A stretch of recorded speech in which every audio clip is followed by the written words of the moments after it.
Hello friends, मैं सोनम। इस channel पे सीटेट यूपी टेट का पूरा सिलेबस टॉपिक वाइज कवर करवा रही हूँ। और इस टॉपिक के एंड में हम इस टॉपिक से रिलेटेड है प्रीवियस ईयर के क्वेश्चन डिस्कस करेंगे। इससे पहले के टॉपिक में का लिंक जो मैं डिस्क्रिप्शन है वो डिस्क्रिप्शन बॉक्स में शेयर कर दूँगी, आप वहाँ से पढ़ लीजिए। आते हैं आज के टॉपिक पे। आज का हमारा टॉपिक है समाज निर्माण में लैंगिक मुद्दे। अगर मेहनत पसंद आती है तो हमारे वीडियो को लाइक करके हमारे चैनल को सब्सक्राइब जरूर कर लें। तो समाज निर्माण में लैंगिक मुद्दे क्या क्या होते हैं, कैसे डिसाइड होते हैं, तो स्टार्ट करते हैं। हर व्यक्ति, हर इंसान का एक अपना दृष्टिकोण होता है, एक उसका खुद का व्यक्तित्व होता है, पूरी तरह से परिपूर्ण होता है। हर व्यक्ति का जो एक यूनिकनेस होती है उसके अंदर, वही उसके पूरा जीवन है। यहाँ आप देख सकते हो एक ही परिवार के अलग अलग बच्चों में अलग अलग गुण होते हैं, हर उनकी यूनिकनेस होती है। कोई एक शांत स्वभाव का होता है, एक बहुत शैतान होता है। तो हर किसी के अंदर एक यूनिकनेस होती है। हर व्यक्ति का अपना एक खुद की पर्सनालिटी होती है, अपना एक खुद का आइडेंटिफिकेशन होता है। तो इस बेस पे किसी न किसी को हम बेस बना के डिफ्रेंशिएट करने लगे, कहीं लिंग के आधार पर या किसी न किसी को बेस मान के हम डिफ्रेंशिएट कर सके, ये होता है भेदभाव। अब अगर हम लैंगिक बेस पे करते हैं, स्त्री पुरुष पे भेदभाव करने लगते हैं, तो इसे बोलते हैं लैंगिक भेदभाव। समाज निर्माण में जो मुद्दे जो लैंगिक भेदभाव को डिसाइड करते हैं उन्हें हम डिस्कस करते हैं। आज के टाइम में हम जो लैंगिक समानता है सबसे बड़ा इशू बन गया है। आजकल हमारी सरकार इतने अभियान चला रही है, बेटी बचाओ बेटी पढ़ाओ। ये सब किसके लिए है? क्योंकि समाज में बहुत ज़्यादा लैंगिक असमानता फैली हुई है। और ये लैंगिक असमानता आज से नहीं है, ये हमारे एक सांस्कृतिक और ऐतिहासिक पृष्ठभूमि से पैदा हुई है और आज आकर हमारे सामने बहुत बड़ी समस्या बन गई है। ये लैंगिक भेदभाव क्यों है, इसका पता लगाने के लिए बहुत वैज्ञानिकों ने सर्च किया। पता चला कि जब जीवन के शुरुआती समय में जो स्टार्टिंग होती है उसमें लड़कियां बहुत ज़्यादा फास्ट ग्रो करती है लड़कों की अपेक्षा। उनकी भाषा उनकी बहुत अच्छी होती है, पर धीरे धीरे जब तक वो विकास प्रक्रिया पूर्ण होती है, लास्ट में क्या होता है, लड़के आगे निकल जाते हैं लड़कियों से। ऐसा क्यों होता है, इसका कारण जानने के लिए मनोवैज्ञानिकों ने जब रिसर्च की तो उन्हें पता चला कि इसका जो सबसे महत्वपूर्ण कारण है वो है भेदभाव का। हमारे समाज में स्त्री और पुरुष के बीच में इतना भेदभाव होता है, उसकी वजह से ऐसा होता है कि पहले तो लड़कियां बहुत तेज होती हैं, धीरे धीरे आके फाइनल स्टेज में जब विकास प्रक्रिया पूर्ण होती है तो लड़के आगे निकल जाते हैं। आज हमारे समाज की अभी भी कंडीशन क्या है, इनइक्वलिटी। अभी भी इनइक्वलिटी है हमारे समाज में बहुत ज़्यादा। स्त्री और पुरुष में बहुत ज़्यादा भेदभाव होता है। हालांकि आज़ादी के बाद बहुत इम्प्रूव हुआ है, धीरे धीरे थोड़ा इम्प्रूव हुआ है। आज भी महिलाएं भी बाहर जाके काम करने लगी हैं, महिलाओं की भागीदारी बढ़ी हुई है, लेकिन अभी भी हालत बहुत ख़राब है। इस पर बहुत काम करना पड़ेगा। अभी हमारा समाज इसी जगह खड़ा हुआ है, इनइक्वलिटी, और हमें इस समाज को इस जगह लेके आना है, कहाँ, जहाँ इक्वलिटी है, जहाँ स्त्री और पुरुष में कोई भेदभाव नहीं है। इस समय हमें अब इस चीज़ पे काम करना है कि स्त्री और पुरुष दोनों में बिल्कुल समानताएं आए, किसी भी चीज़ में कोई डिफ्रेंशिएट ना हो। तो देखते हैं लैंगिक भेदभाव किस किस तरह से होते हैं। एक तो सबसे पहला होता है व्यक्तित्व के संदर्भ में लैंगिक। सब ये सोचते हैं, हर इंसान की हमने बताया एक अलग पर्सनालिटी होती है, लेकिन हमारे समाज में लोग ये सोचते हैं कि लड़का है, इसकी पर्सनालिटी में ये है कि ये बाहर जाके खेलेगा, ये हार्ड वर्क होगा, जो बाहर के काम होगा हार्ड वर्क वो सब ये कर पाएगा। और लड़कियां जो होंगी वो क्या काम कर पाएंगी, वो घर का काम कर पाएंगी, किचन में खाना बना पाएंगी, झाड़ू पोछा, ये सब काम लड़कियों के होंगे। तो ये व्यक्तित्व के संदर्भ में लैंगिक भेदभाव किया है। उसके बाद सामाजिक आर्थिक स्थिति के संदर्भ में लैंगिक भेदभाव ये देखा गया है कि जहाँ जिस परिवार की सामाजिक और आर्थिक कंडीशन कम होती है, यानी कि सामाजिक स्थिति निम्न होती है, आर्थिक स्थिति निम्न होती है, वहाँ लड़कियों और लड़कों में ज़्यादा भेदभाव होता है। अब देखते हैं जो ज़्यादा अमीर होते हैं, जो ज़्यादा उनकी आर्थिक स्थिति बहुत ज़्यादा अच्छी होती है, वहाँ पर लड़के लड़कियों में भेदभाव कम देखने को मिलता है। जाति के संदर्भ में भी लैंगिक भेदभाव किसी किसी जात में भी देखा गया। वहाँ उस जाति की मान्यता है, प्रथा उन्होंने बना रखी है, रूढ़िवादिता बना रखी है ऐसी कि वहाँ लड़के लड़कियों में इतना बहुत ज़्यादा भेदभाव होता है। आयु के संदर्भ में भी लैंगिक भेदभाव होता है। इसमें आयु के संदर्भ में एज, आपने देखा होगा, जैसे ही लड़की 24-25 की हो तो घर वालों को बहुत चिंता हो जाएगी कि नहीं अब इसकी शादी करनी है किसी भी कंडीशन में, घर वालों से ज़्यादा समाज को हो जाएगी, क्योंकि समाज ने ऐसे नियम बना रखे हैं। और अगर लड़का 30 तक भी हो जाए तो कोई दिक्कत नहीं, 24-25 आराम से हो जाएगी, कोई टेंशन नहीं, आराम से कर देंगे शादी, ना घर वालों को इतनी टेंशन है और बाहर वालों को तो बिल्कुल नहीं है। ठीक, तो ये क्या है, ये लैंगिक भेदभाव आयोग के संदर्भ में भी हमारे समाज ने ऐसे नियम बना रखे हैं जिनसे लैंगिक भेदभाव होता है। लैंगिक असमानता से बहुत संबंधी बहुत सारी परंपराएं हैं जो बहुत इंपॉर्टेंट रोल प्ले करती हैं लैंगिक असमानता में। सबसे लैंगिक भूमिकाएं, हमारे परिवार ने और हमारे समाज ने लैंगिक भूमिकाएं डिसाइड कर रखी हैं कि अगर स्त्री है तो ये काम करेगी, अगर पुरुष है तो ये काम करेगा। ठीक, जैसे स्त्री है तो वो घर का काम करेगी, बच्चे का पालन पोषण वो करेगी, और अगर पुरुष है तो वो बाहर जाके काम करेगा, बाहर के समाज से रूबरू होगा। महिलाओं को ये अधिकार नहीं दिया है, हालांकि अब बढ़ रही है तो उस बेस पर थोड़ा बहुत मिलने लगा है, लेकिन अभी भी बहुत हालत यही है। तो ये हम लोग भूमिकाएं डिसाइड कर रखी हैं कि स्त्री ये काम करेगी, पुरुष ये काम करेगा। अगर लड़का है घर में वो बाहर जाकर खेलेगा, अगर लड़की है तो वो घर में खेलेगी, वो किचन के काम सीखेगी। तो ये चीजें हमने डिसाइड कर रखी हैं।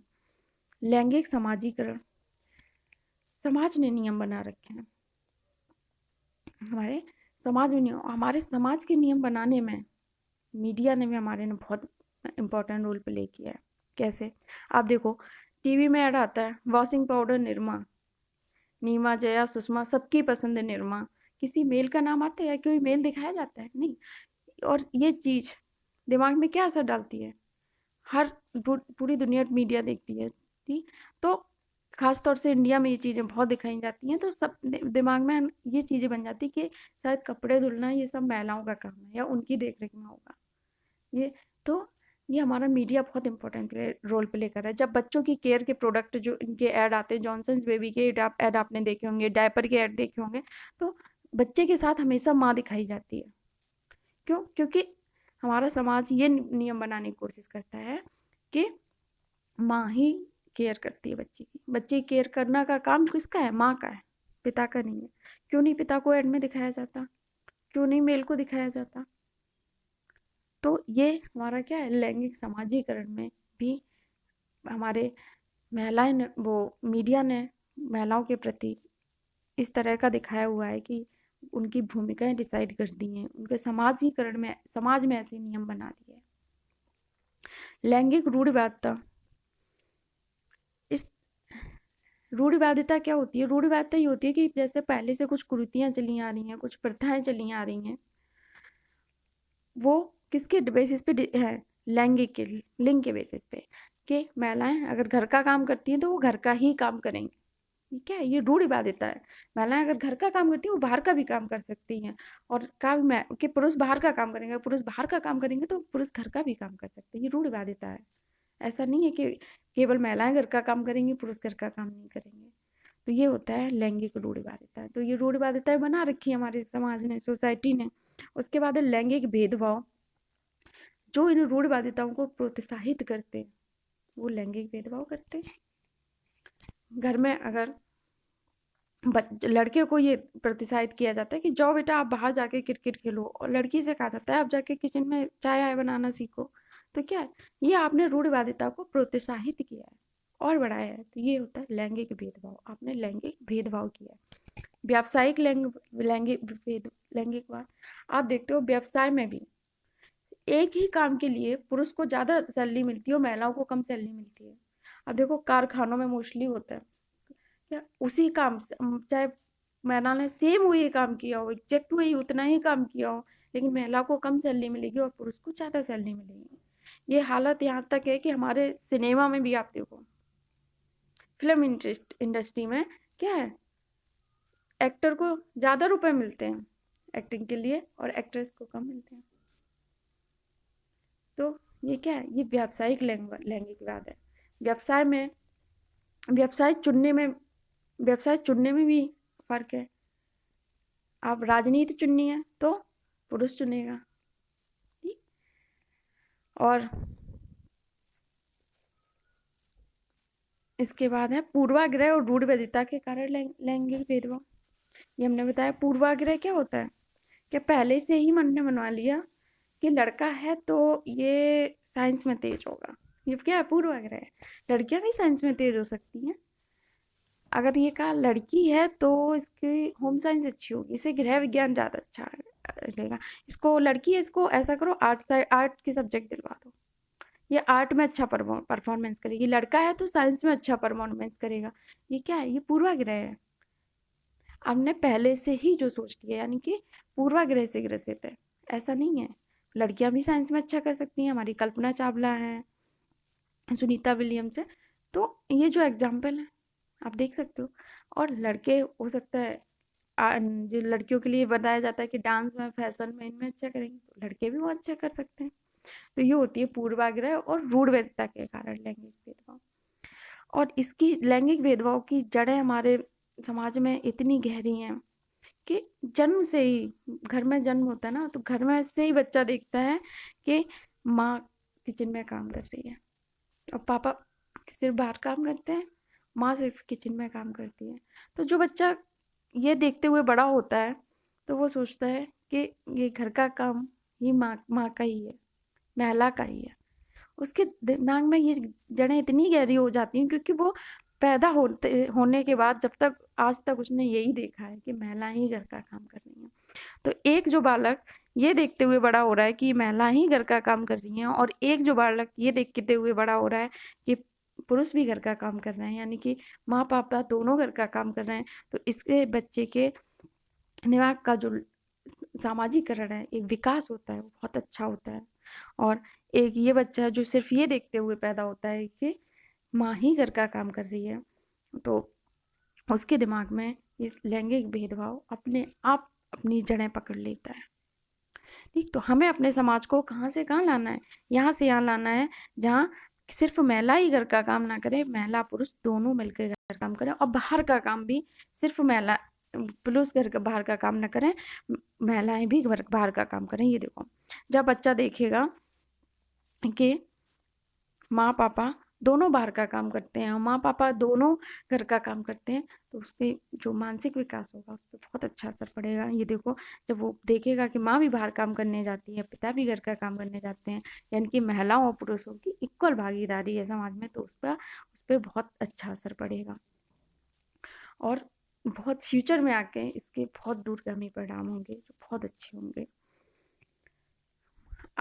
आज के टाइम में अभी भी जो लिंग को लेके पूर्वाग्रह हैं, क्लास में जो टीचर के द्वारा किए जाते हैं, क्लास में लिंग पूर्वाग्रह, क्लास में टीचर क्या होता है, वो ये सोचता है अगर लड़का है तो ये क्लास में शैतानी कर सकता है, और लड़कियां इन्हें शांत शांत रहना चाहिए, इन्हें इनका स्वभाव नम्र होना चाहिए, सरल होना चाहिए, इन्हें शैतानी नहीं करना चाहिए। क्लास में टीचर कहते हैं अरे आप लड़की होके इतनी शैतानी कर रहे हो, तो ये क्या है, ये रूढ़िवादिता है, ये पूर्वाग्रह है, रूढ़िवादिता है। रूढ़वादी भूमिकाओं से मेल नहीं रखने वाले बच्चों को दंडित करते हैं। जो बच्चों रूढ़वादी भूमिकाओं से मेल नहीं रखते उनको दंडित करते हैं। आप लड़की होके इतना शोर मचाते हो। सबसे पहले तो आप क्लास में जाओगे, लड़कों की अलग लाइन कर देते हैं, लड़कियों की अलग लाइन कर देते हैं। अगर उसको इसको डिस्टर्ब करता है तो उसको दंडित किया जाता है। क्यों? क्योंकि यहाँ पे क्या दिखा रहे हैं, ये रूढ़वादी भूमिका है, ये गलत है। लैंगिक पूर्वाग्रह का प्रभाव पहले से ही इतना ज्यादा पूर्वाग्रह होता है लड़कियों और लड़कों को लेके कि अगर उन्होंने सोचा लड़की है, ठीक, तो इसे ज्यादा नहीं आता होगा, मतलब ये टफ सब्जेक्ट गणित वगैरह साइंस ये इतना नहीं कर पा रही होगी। लड़का है तो ये इसमें तेज होना चाहिए, अच्छा है, इसे ये समझ में आएगा। तो ये जो प्रभाव होता है ना, जो लड़कियां होती हैं, लड़के होते हैं, उनके दिमाग में बहुत गहरा प्रभाव छोड़ता है। अगर लड़के मैथ में अच्छा करते हैं तो वो सोचते हैं अरे मैं तो लड़का हूँ, मैं तो मैथ में अच्छा करूंगा।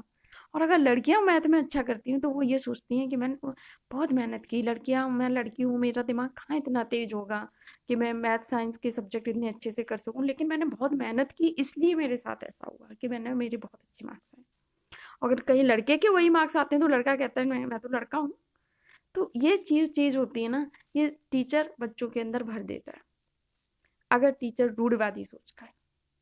तो ऐसा नहीं करना है टीचर को कॉमन रखना है, बिल्कुल बीच में कोई रूढ़वादिता नहीं रखनी। उसे कहना लड़कियां भी अच्छा परफॉर्मेंस कर सकती है मैथ साइंस में, और लड़के भी कर सकते हैं, और लड़के भी होम साइंस में अच्छा कर सकते हैं, आर्ट में अच्छा करते हैं, लड़कियां भी होम साइंस और आर्ट में अच्छा कर सकती हैं। तो पहले से कोई पूर्वाग्रह नहीं रखना चाहिए टीचर को।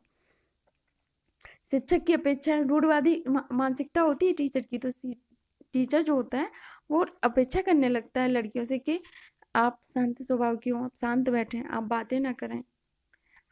तो और लड़के हैं एक बार शोर कर सकते हैं, तो और लड़के हैं तो मैथ साइंस में अच्छा स्कोर करेंगे, तो ये सारी अपेक्षाएं हो जाती हैं लड़कों टीचर को।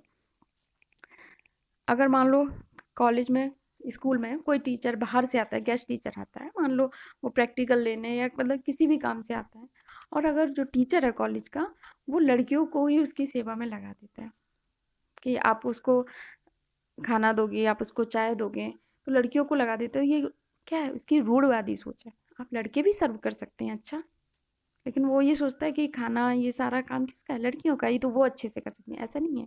ये टीचर की रूढ़वादी सोच को प्रदर्शित करता है। कक्षा में लड़कियों के प्रतिकूल भेदभाव, कक्षा क्लास में लड़कियों से ऐसा भेदभाव किया जाता है कि उन्हें कम आता है। ये मैंने खुद फील किया है क्लास में, मैथ की क्लास में जब टीचर होता था तो टीचर ये बोलता, और लड़कों आंसर आ गया, बॉयज आंसर आया, लड़कियों की तरफ कोई ध्यान ही नहीं दे, क्योंकि उन्हें लगता था कि लड़कियां शायद ये इतने कॉम्प्लिकेटेड क्वेश्चन नहीं कर पाएंगी, लेकिन ऐसा नहीं होता। लड़कियों को खुद बताना पड़ता था सब मेरा आ गया। क्यों, और ऐसा क्यों होता था, क्योंकि लड़कियों का भी दिमाग अच्छा होता है। तो इस टीचर को ऐसा भेदभाव नहीं करना चाहिए क्लास में कि वो ये दिखाएं कि लड़के हैं तो उन्हें मैथ साइंस अच्छी है, उन्हें ये सब आ रहा है, और लड़कियों को नहीं आ रहा है। तो अब इस टॉपिक से रिलेटेड जो प्रीवियस ईयर में क्वेश्चन आए उनको डिस्कस करते हैं। पुरुष स्त्रियों की अपेक्षा अधिक बुद्धिमान होते हैं, ये कथन है, ये कैसा हो सकता है कथन, सही हो सकता है? नहीं, ऐसा नहीं है। हर चीज को हमें कहाँ रख के देखना है, कॉमन, कोई डिफ्रेंसिएशन नहीं। सही हो सकता है? नहीं हो सकता, नहीं हो सकता। लैंगिक पूर्वाग्रह को प्रदर्शित करता है, हाँ। अगर कोई इंसान ये सोचता है कि पुरुष ज्यादा इंटेलिजेंट है महिलाओं से, तो इसके अंदर क्या है, लैंगिक पूर्वाग्रह है। बुद्धि के भिन्न पक्षों के लिए सही है? नहीं, किसी भी पक्ष के लिए सही नहीं है। सही है? नहीं, सही नहीं है, गलत है। ठीक, तो इसका आंसर क्या होगा, लैंगिक पूर्वाग्रह को प्रदर्शित करता है। निम्न में से कौन सा कथन सत्य है? ये यूपी टेट का क्वेश्चन है। लड़के अधिक बुद्धिमान होते हैं, नहीं ऐसा नहीं है, हमने कहा सब चीज लड़कियां भी बुद्धिमान होती हैं। लड़कियां अधिक बुद्धिमान, गलत। लड़कियां अधिक बुद्धिमान होती हैं, नहीं, लड़कियां भी, लड़के लड़कियां दोनों बराबर होते हैं, कोई ज्यादा कम नहीं होता। बुद्धि का लिंग के साथ कोई संबंध नहीं है, सही बात है, बुद्धि का लिंग के साथ कोई संबंध नहीं। सामान्यतः लड़के लड़कियों से अधिक बुद्धिमान होते हैं, नहीं, गलत। ना लड़के लड़के ज्यादा बुद्धिमान होते हैं, ना लड़कियां बुद्धिमान होती हैं, और ये कोई केस नहीं है, ये सामान्यता या कुछ। ठीक। छात्राओं पर लैंगिक भेदभाव का प्रभाव पड़ता है। अगर किसी के लड़की छात्राओं के साथ लैंगिक भेदभाव होता है, लड़की गर्ल्स के साथ, तो उनका किस पे प्रभाव, सामाजिक उत्थान पे, हाँ पड़ता है। उनका सामाजिक, समाज से में उन्होंने एक ऐसे नियम बना दिए कि वो इतना उत्थान नहीं कर पाती, उनके सामाजिक उत्थान पे बहुत असर पड़ता है। सामाजिक दृष्टिकोण पे, समाज को वो इस नजरिए से देखने लगती हैं, यानी कि इतना ज्यादा नजरिया उनका सामाजिक ऐसा हो जाता है, इतनी ज्यादा गहरी जड़ें भर जाती हैं दिमाग में, कि अब जब लड़कियों की शादी के बाद लड़कियों को पुरुषों के घर भेज दिया जाता है, महिलाओं को, तो उनके दिमाग में अब ये क्वेश्चन भी आना बंद हो गया है कि मुझे ही क्यों पुरुषों के घर पे भेज दिया जाता है, पुरुष क्यों नहीं आते महिलाओं के यहाँ रहने के लिए। तो ये जड़ें इतनी ज्यादा गहरी हो गई हैं कि हमारा सामाजिक दृष्टिकोण इतना ज्यादा गहरा हो गया है कि हमें अब इसके बारे में सोचना तक बंद कर दिया है। शैक्षणिक योग्यता पर प्रभाव भी पड़ता है। वो सोचती हैं अगर वो अच्छा परफॉर्मेंस करेंगी, वो सोचती हैं कि वो तो मैथ साइंस में तभी कर पाएंगी जब वो बहुत मेहनत करेंगी। लड़के तो ऑलरेडी तेज होते हैं, तो ये इनकी शैक्षणिक योग्यता पर भी असर पड़ता है। तो मैथ साइंस में पहले से ही ऐसा मन बना लेती है कि वो अच्छा परफॉर्मेंस नहीं कर पाएंगी। तो ये सभी, ठीक, ये सभी लैंगिक भेदभाव छात्राओं के लैंगिक प्रभाव पर, सामाजिक दृष्टि उत्थान पर, दृष्टिकोण पर और शैक्षणिक योग्यता सभी पर प्रभाव डालते हैं। जब एक शिक्षक यह समझता है कि स्वाभाविक रूप से लड़के गणित में लड़कियों से अच्छे हैं, वही समझता है कि लड़के स्वभाव से ही अच्छे होते हैं लड़कियों से, ये उसकी यह दर्शाता है कि अध्यापक कैसा है, नीति परक। नहीं, नीति परक नहीं है, शिक्षाप्रद बिल्कुल नहीं, जेंडर पक्षपाती है, जेंडर पक्षपाती है, क्योंकि उसने ये सोच लिया ना, ये कैसा हो गया, जेंडर पक्षपाती। सही दृष्टिकोण वाला तो कभी नहीं हो सकता। ठीक। अब ये क्वेश्चन है, विद्यालय में लैंगिक भेदभाव के कारण छात्राओं की मनोदशा पर पड़ने वाले प्रभाव। उनका शैक्षिक विकास बेहतर होता है। अगर भेदभाव होगा तो शैक्षिक विकास बेहतर होगा? नहीं होगा। वे विद्यालय जाने से कतराती हैं। हाँ, अगर भेदभाव होगा तो वो हो सकता है कुछ डरे, देखें इससे अच्छा भी कोई ऑप्शन है क्या? वे प्रसन्न रहती नहीं, भेदभाव के साथ कोई प्रसन्न तो नहीं रह सकता। उपरोक्त में से कोई नहीं, तो ये सही है। ये वे विद्यालय जाने से कतराने लगती हैं क्योंकि अगर उनके साथ भेदभाव होता है उन्हें थोड़ा डर लगने लगता है। निम्न में से कौन सा कारक लैंगिक भेदभाव उत्पन्न करता है? कौन सा कारक है जो लैंगिक भेदभाव? आर्थिक कारक, मनोवैज्ञानिक कारक, सांस्कृतिक कारक और ये सारे।